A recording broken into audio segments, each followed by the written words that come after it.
I would like to thank Father Joel Hason, the Commissioner on Family and Life in Archdiocese of Manila, for inviting me to be your sharers in this webinar, on this online conference entitled To Love Again, Rediscovering Amoris Laetitia. And I know this is being attended by the CEAP, the Catholic Educational Association of the Philippines, members and those organizers, the Roman Catholic Archdiocese of Manila Educational System, the Archdiocesan Commission on the Youth, and so many members and organizations related to the family in the Archdiocese of Manila. So maraming salamat po sa pag-anyaya ninyo ng Arsobispo ng Lipa to be your sharer in this online conference. And in the letter I received last September 1, from Father Joel, the proposal is for me to discuss with you about an important topic, Amoris Laetitia, Perspectives and Pastoral Challenges.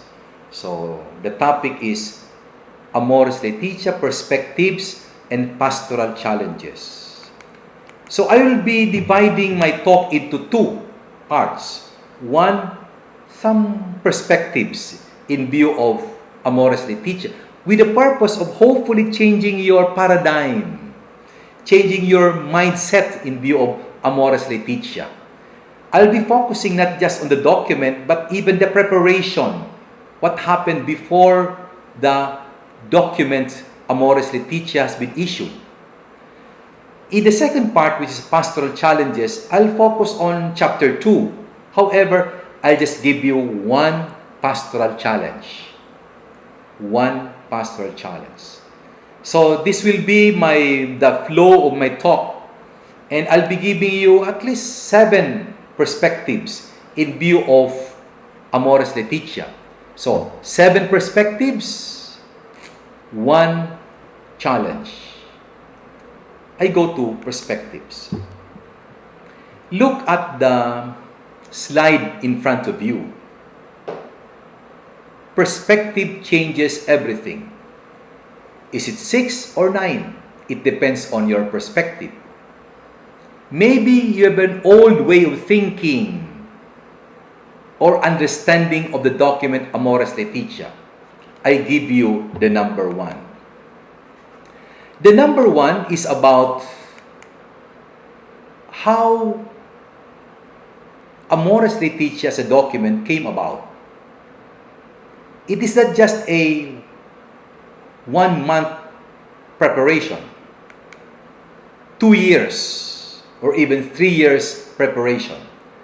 The document, Amoris Laetitia, is a conclusion already of a 2-year synod process discussing challenges, beauty of married life. If you go back to the year 2014 and 2015, in 2014, there was a synod. I call it Extraordinary General Assembly of the Synod of Bishops. And I suppose Archbishop Sok attended this conference in 2014. The purpose of this is more on the situationer, the context, pastoral challenges of the family in the context of evangelization. A year after, it was already an ordinary assembly of the Synod of Bishops. Try to notice these two. The other is extraordinary because it was a preparation. The second, which we attended to represent the Philippines, is already the document itself. The document in which, taken from the pastoral challenges of the context, we see the preparation for the document Amoris Laetitia. Just before that document, there was an assembly, a synod, the title of which was Vocation and Mission of the Family in the Church and the Contemporary World. Before that, Vatican has given so many questions to all conferences in the whole world. Nagtatanong sila. And this was the process.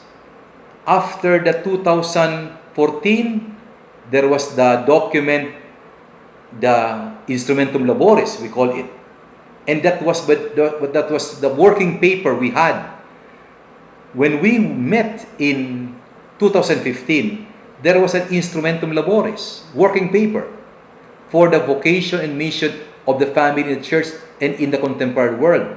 After the synod, there was the Relatio Finalis, we call the final document, which was submitted to the Holy Father. I still remember, it has 94 paragraphs. And based on the review that was given to so many reviewers, getting it from so many resources. So it was not just a mind of Europe, but so many resources. The Relatio Finalis, the Wednesday Catechism of the Holy Father, the Pastoral Letter of Bishops, the Theology of the Body of Pope John Paul, and there born Amoris Laetitia. Synod is an assembly of bishops. And I know that during this month, by October 14, we will be starting our pre-synodal consultation, the diocesan phase. It is a consultation. So that in 2023, there will be another synod in Rome, taken from the discussions based on the diocese, the parish, the national conference, the international conferences. So the synod is an assembly of bishops and representatives from all over the world assisting the Holy Father.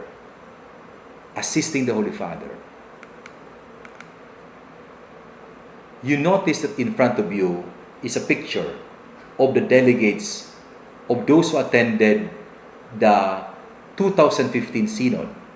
Father Rico Ayo, our Executive Secretary of the Episcopal Community Family and Life, Cardinal Chito, myself, Mr. Luis Villafania, Archbishop Palma, Archbishop Valles. We were the representatives of the Philippines. And the purpose of the gathering, who also stated in Amoris Laetitia, is the Church wishes, with humility and compassion, to reach out to families and to help each family to discover the best way to overcome any obstacles it encounters. In the words of the Secretary General, the main aim of the Synod is not to list and describe problems in marriage and family life, although they will not be ignored, but to highlight the beauty and the potential of faithful, happy, lifelong relationships built on the love of a man and a woman. So, there were discussions, reflections about families. So, it took 2 years. Listening is a very important. Remember, this coming the diocesan pre-synodal discussions? It's about dialogue and listening. The synod was about listening.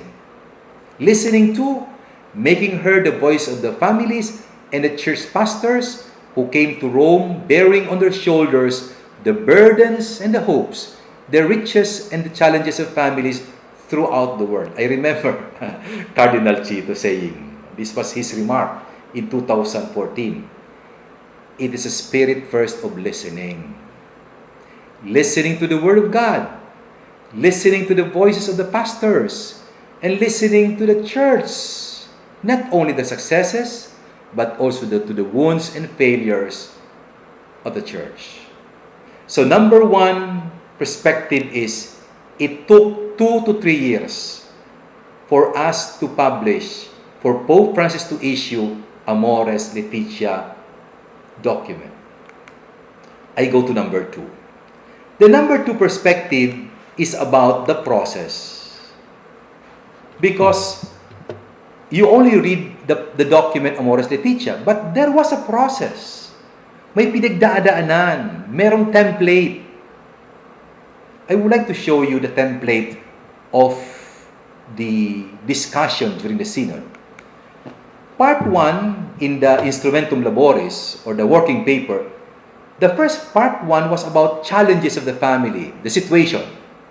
Number 2, part 2, it was about how is this seen from the church teaching, from the scriptural texts, from the magisterial teachings. And third is about how do we respond to it. So when you look at the paradigm or the templates or the framework of thinking, it follows the see, judge, act template. In see, in the word, in the verb see, assessing the complex reality of the family today from the vantage point of faith. When you look at the verb judge, looking at it from the perspective of the gospel or the teachings of the church. When you look at it from the verb of acting, how do we respond to the challenges? Seen from the perspective of the church, from the eyes of Christ. When you look at, again, the flow of the document from chapter 1 to chapter 9, you notice that there are 325 paragraphs. Alam niyo po, marami sa atin pinagkakaguluhan ang chapter 8 lamang. Itong chapter 8 na ito, which is guiding, discerning, and integrating weakness. Marami titong tanong tungkol sa same-sex attraction, tungkol sa divorce, mga marriages that are broken. People have been questioning about this. But I tell you, in a second perspective, the most important chapter is at chapter 8. The most important chapter is in the middle. The middle. What is in the middle? Chapter 4 and chapter 5. This is the only two important paragraphs in marriage. Because in here you notice, Amoris Laetitia number 6 says, 2 central chapters dedicated to love. There are 2 elements in marriage. The conjugal love and the productive, or what you call the generative love. Ang pagmamahal ng mag-asawa, conjugal love. Ang pagmamahal ng mag-asawa sa kanilang anak is what you call generative love, procreative love. And that is chapter 4. That is chapter 5. The rest are just subsidiaries or help. You go back to the structure of Amoris Laetitia. You know, when I was in Bangkok, I had a conference about Amoris Laetitia. And I discussed with them about the central 2 important chapters. Because they were discussing about chapter 8 of accompaniment, discernment, and integrating. I told them, no. The most important document in marriage, in Amoris Laetitia, are chapter 4 and chapter 5. Because these are central in marriage. The rest are just subsidiaries. Chapter 1, family in the Bible. Chapter 2, situationer, family in the world today. Chapter 3, family in teachings of the church. However, when you go to chapter 4 and chapter 5, this is the conjugal love and the procreative love. We continue. Chapter 6, about caring the family. Chapter 7 is about educating children. Chapter 8, these are the problems of the family. and chapter 9, which is spirituality. I go to number 3, perspective.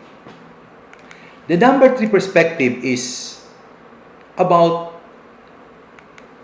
conversion. It's about the 3 important words of or principle: accompaniment, integration, and discernment. So this is the 3rd perspective. I go to number 1. In the document Amoris Laetitia, number 210, it says, the call for conversion to everyone. Call for missionary conversion by everyone.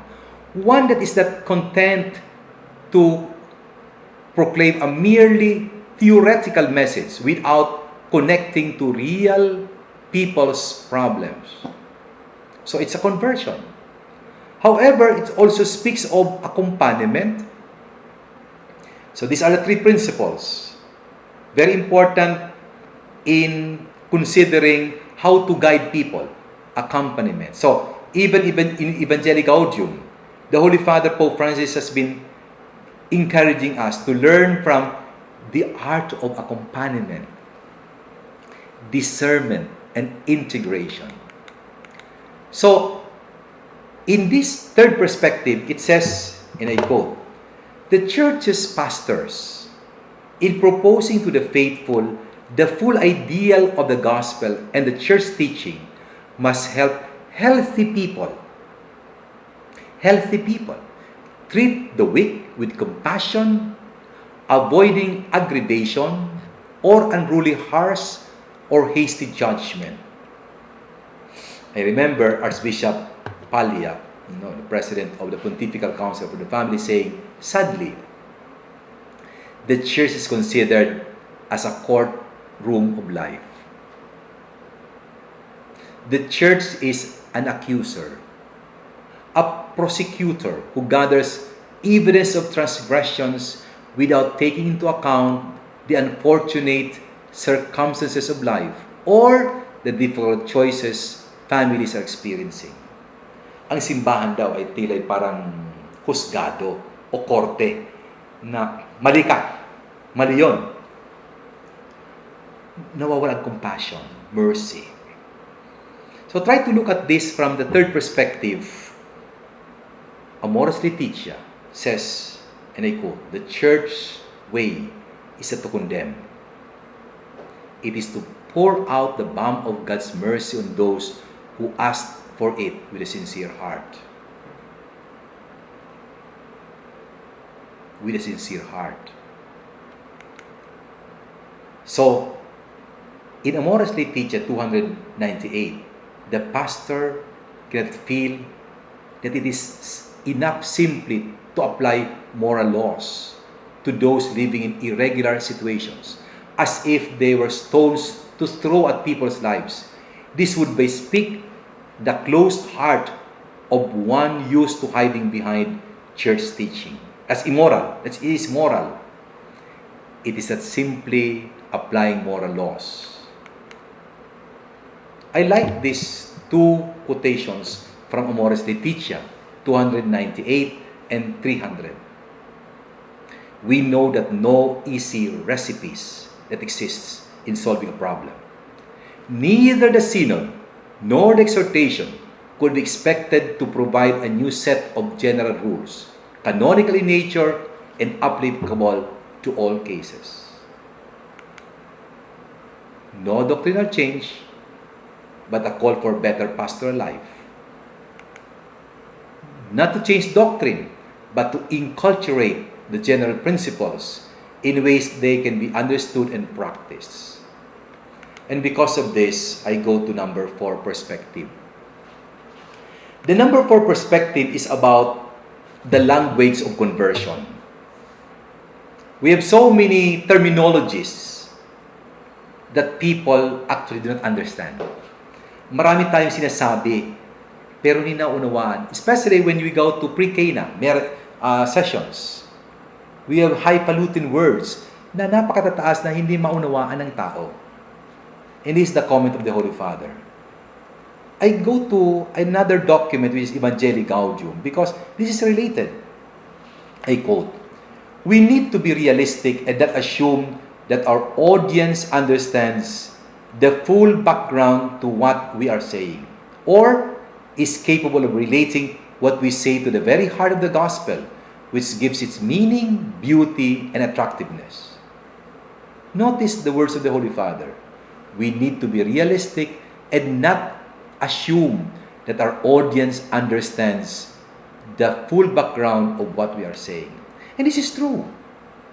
Amoris Laetitia challenges us for a conversion of language. In number 40, it says, we need to find the right language, arguments, and forms of witness that can help us reach the hearts of young people, appealing to their capacity for generosity, commitment, love, and even heroism. And in this way, inviting them to take up the challenge of marriage with enthusiasm and courage. Conversion of language. I go to number 5, perspective. The number 5 perspective is, how do you see the family? Anong tingin mo sa family? Marami yan. Dalawa lamang. Is it a problem? Pag may pamilya na lumapit sa iyo o humingi ng tulong, problema ba? This is the 5th perspective. Families are not a problem. They are first and foremost an opportunity. What is your attitude in view of people, couples, families who are experiencing difficulties? Are they problems or opportunities for us to be of help? I go to 6th perspective. The 6th perspective is about reading, understanding Amoris Laetitia. In number 7, it says, don't read Amoris Laetitia hurriedly, without understanding the context, without reflecting on its implication to concrete pastoral situations. Many of us would just quote Amoris Laetitia, not knowing the whole context of it. Right perspective in understanding Amoris Laetitia. And in number 2, paragraph 2, it says, synod process is geared towards examination of situation of families in today's world. There is a need for open discussion on questions related to doctrine, moral, spirituality, and pastoral life. I would like to underline these words. There is a need for open discussion on questions related to all this. They should be read prayerfully, thoughtfully, and respectfully according to Amoris Laetitia, number 7. Again, I go back to the document of Evangelii Gaudium. It's an invitation of the Holy Father to use our mind for thinking. And I quote, I invite everyone to be bold and creative in this task of rethinking the goals, structures, life, and methods of evangelization in their respective communities. In Amoris Laetitia, notice the verb rethinking. Because in Amoris Laetitia, number 60, it says, families are places of support, guidance, and direction. They have to rethink of methods and discover new resources. How do we use situations like this in order for us to review, to revisit methodology in teaching, in bringing out new methods? Remember new evangelization of Pope Francis, Pope John Paul. New ways, rethinking methods and resources. And when you look at this in the context of the Philippines, Amoris Laetitia, paragraph 3 says, every country or region can seek solutions better suited to its culture and sensitive to its tradition and local needs. When I was in Rome for the synod, I was talking to an African bishop. In Africa, he was telling me, Bishop, in Africa, there are 3 parts of marriages. First is the tribal marriage between families, between 2 families. Then after that, the civil marriage.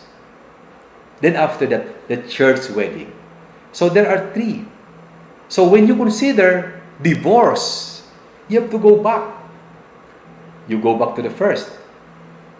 Dissolve sacramental marriage, if that is possible. Dissolve civil marriage. But the third one, you get erase that. It means war between 2 tribes. So there's a culture in that. In the Philippines, we don't have any tribal arrangement. It's family and family, 2 families. But in the context, before the sacramental wedding, the marriage, you have the civil. But before that, there is a tribal and the family. Napakahirap. So you consider the tradition and local needs. I go back to Evangelii Gaudium. Neither the Pope nor the Church have the monopoly of interpretation of social realities or the proposal of solutions to contemporary. It is up to the Christian communities to analyze its objectivity, the situation which is proper to their own country. Although we have an objective, orthodox teaching, but how is this acceptable in the church, in your locality, in the mentality of people? Not all discussions of doctrine, moral and pastoral issues need to be settled by the intervention of the magisterium. Palagi nang ibinabato sa Roma, pag-usapan ng CBCP, pag-usapan ng mga local bishops ang situation na ganito. I go to the last perspective. The last perspective is about the last chapter of Amoris Laetitia. It speaks of spirituality. Hopefully, we will make use of the last chapter, chapter 9 of Amoris Laetitia, which is a formation chapter on spirituality. Spirituality of supernatural communion, spirituality of exclusive and free love, spirituality of care and consolation and incentive. For the spirituality of supernatural communion, it speaks of our relationship with God. God will never abandon us. I will be your God and you will be my people. In Amoris Laetitia 315, the Lord's presence dwells in real and concrete families with all their daily troubles and struggles, joys and hopes. The first is spirituality.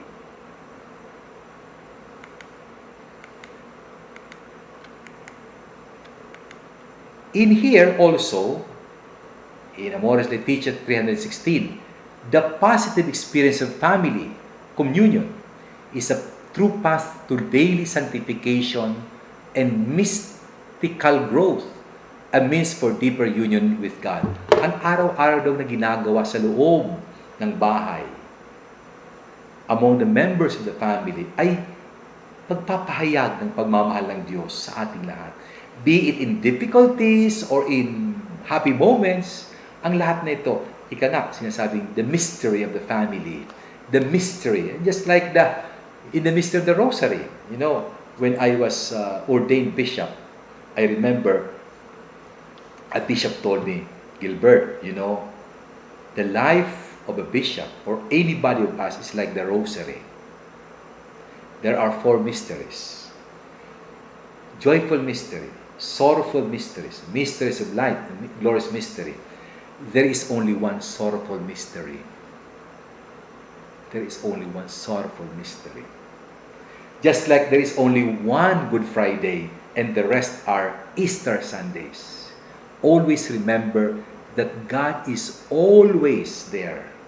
Nagpaparamdam siya ng kanyang pagmamahal sa atin, even in the midst of difficulties. Spirituality of communion. The second spirituality spirituality of exclusive and free love. Kayong dalawa lang na mag-asawa. In Amoris Laetitia 319 says, marriage is the experience of belonging completely to another person. Kayong dalawa lang, exclusive and free love. Spouses accept the challenge and aspiration of supporting one another, growing old together, and in this way reflecting God's own faithfulness. This decision shares a style of life in marriage. It is an interior requirement of the covenant of conjugal love. Since a person who cannot choose to love forever can hardly love for a single day, even for a single day. Pagmamahal sa iyong asawa, sa isang araw lamang, araw-araw lamang, renewing your yes. So I'm referring to the number 2 spirituality. Every morning on rising, we are reaffirmed before God our decision to be faithful, come what may in the course of the day.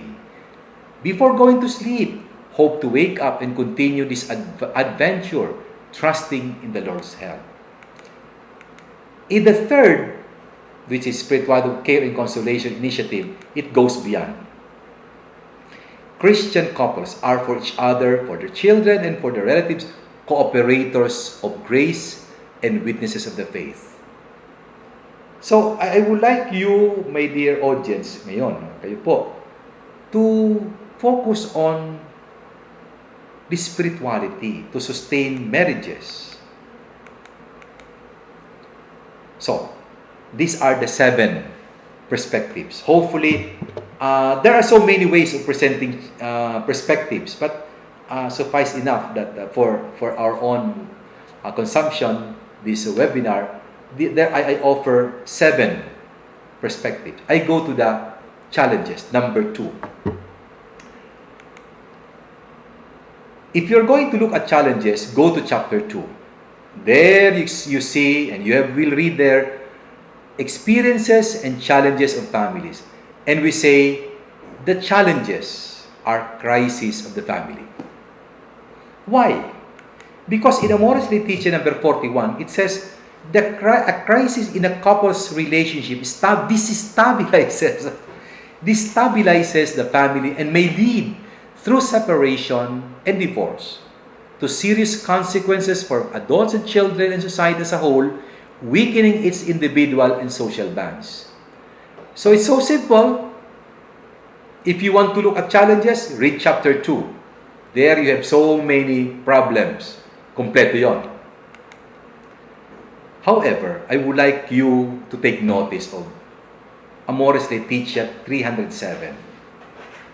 Today, pastoral attention to strengthening marriages and preventing breakdowns is more important than pastoral assistance in failed situations. Pangalagaan daw natin yung buo-buo pa, buong pamilya pa, buo pang pagmamahalan, healthy families pa, strengthening marriages, preventing breakdowns. Pero ano talagang problema natin? I offer you the number 1 problem of the family today. Alam niyo po kung anong number 1? COVID. It has affected the mind, relationships, decisions, governance. It has divided families, even the government, even the whole world. Magkapabakuna ba o hindi? Ayaw ko niyan kasi yan daw. So many things. We are poisoned by misinformation. We are poisoned by hopelessness because of COVID. We are poisoned by what you call complacency. Walang pakialam. Kali ko magpe-face masks. I'm not going to observe social distancing. Number 1, the only problem natin ngayon that is affecting the whole world and even the family, more so the family, is COVID-19. The challenge is how to predict, track, and handle new cases. look at this graph. From January 2020 until this time, September, last month, September 27, tingnan nyo kung gaano tumaas itong tinatawag na community confirmed COVID-19 cases. Anong gagawin natin? Napakadami. Anong gagawin natin? Tumataas at tumataas ngayon. Tila'y, may solusyon ba? Ano mangyayari sa atin? So, is there a second wave? So, medically, a second wave refers to the insurgence of infection in a different part of the population after initial decrease. It says, World Health Organization says that past pandemics have been characterized by waves of activity spread over months. Marami po kayong naiisip ngayon. Napakahirap ang buhay ngayon sa pamilya. Isa ang binabantay natin, napakahirap na tumama sa buong katauhan ng isang tao, ng pamilya, ng simbahan, ng lipunan, ng ating gobyerno, ng barangay, ng buong mundo. COVID-19. According to Jennifer Ron, the second or third wave of the coronavirus infection is no longer a matter of if, but when and how devastating it will affect us. Hindi na yung kung ano kayong tatatama. Hindi. Kailan yung tatatama? Kailan ka natatamaan? Ako po ay COVID victim. COVID patient po ako. 1704. I've been at the ICU for 3 weeks. Na-intubate po ako. 50-50 ang buhay ko. Sapagkat it was severe COVID. Critical bilateral pneumonia. Napakahirap. Sino pa kayo tatamaan? Napakarami. Especially, ang dahil mga variant ngayon. A successful lockdown does not mean an area will be free of COVID virus, according to this Professor McGeer. There is a problem also of what you call extreme individualism. Relating it to Amoris Laetitia, number 33, one of the problems, extreme individualism. Wala akong pakialam sa'yo. And even this is happening when our young people are so engrossed or addicted to computer. I don't care about the needs of others. Nakapokus lang sa kanyang cellphone o computer. Extreme individualism, according to Amoris Laetitia, deforms family bonds and ends up considering each component of the family as an isolated unit, leading to the idea that a person is formed according to his own desire, which are considered absolute. Tingnan po, sa hapagkainan, yung tatay nanonood ng basketball, yung nanay ay nagluluto, yung isa ay nagko-computer, yung isa ay nagse-cellphone, lahat hindi nag-uusap-usap. Bahala na kayo. Ako ay bahala sa buhay ko. Extreme individualism. And remember, tayo ngayon, social distancing. How about our communities at church? How about the fake news? Taong naghihirap ngayon. Gulong-gulong isip. And one of the problems today, due to COVID, is mental health. Napakahirap. You know, just to tell you, there are two kinds of COVID. Short COVID and long COVID. Short COVID because, well, it's about that virus. After that, tapos na. But there is such thing as long COVID. Because even after you have been infected, tapos na. Clear ka na ng DOH na wala ka ng COVID. Nag-iisip ka pa. Takot ka rin lumabas. Sometimes depression. Sometimes anxiety. Sometimes may utang ka. Wala. Saan ka kukuha ng pera? So many things you have to think about. Effect pa. At kung minsan, wala kang makakausap. Long COVID yun. Totoo nga, tapos na ang COVID. Healed ka na. Pero hanggang nag-iisip ka pa at marami ka pang problem related to COVID effect, problema ngayon. So, look at in front of you the effect of COVID, physical could be, mental, emotional, spiritual.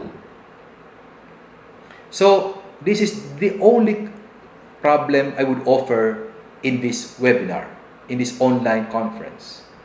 If you want really the family, go to chapter 2. However, there is one important situation we are in, that is COVID-19. So thank you very much for allowing me to share with you 7 perspectives and 1 challenge, this COVID-19. Hopefully with this conference, during this Amoris Laetitia family year, we really see the importance of our faith. 500 years in our Christianization in the Philippines. It is a test of faith. Test of our family relationship. Test of our belief that God is always there and He will never abandon us. God loves the family. Maraming salamat po.